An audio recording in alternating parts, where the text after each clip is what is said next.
I got one of these AeroFlow filters for the FG Ute. What I noticed is you pay a little bit extra, but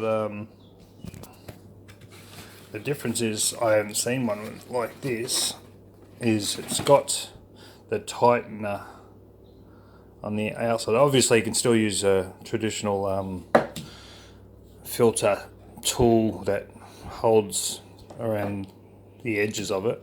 Most of the time they scratch the crap out of them, unfortunately. But this one has got a tightener on the outside, so I reckon that's a good idea.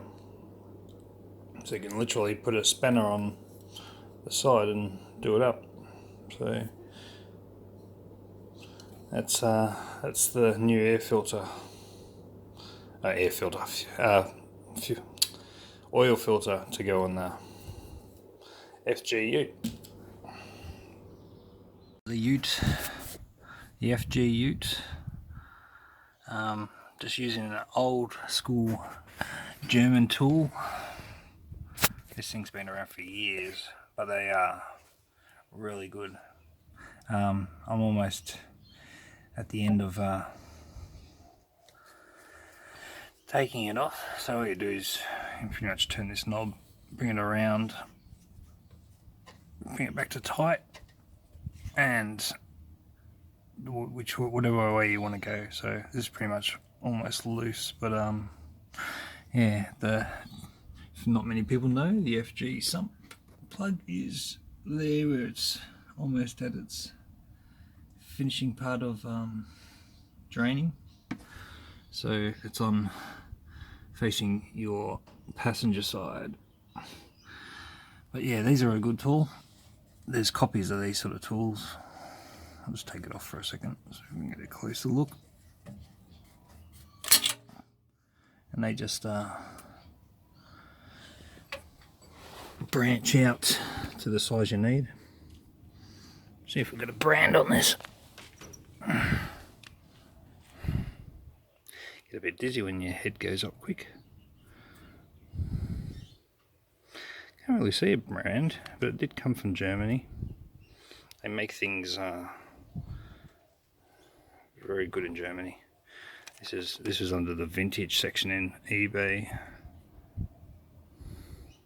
If I see a brand later out of this sun and dizziness, I'll put that in the description. But they're a good tool.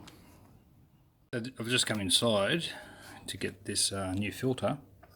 So the socket they use is 24mm.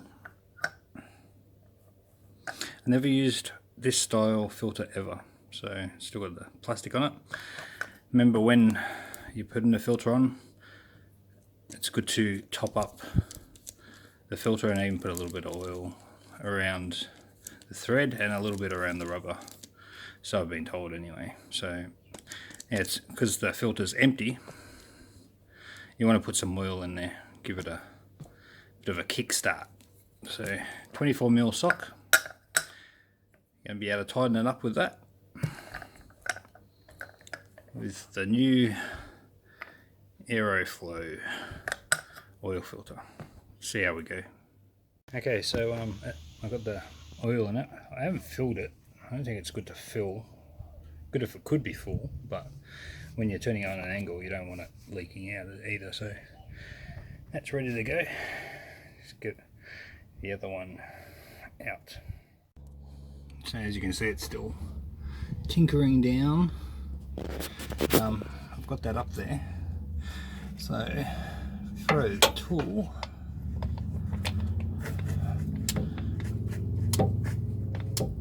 I'm just showing you a small bit of the winding process because I like to have two hands on this as I'm doing it, and just feel for not too tight but nipped up enough, because you don't want to de-thread them either. But looks good up there, looks very professional. And yeah, so that's how that tool works, just with its own little socket end or spanner end. So looks grass.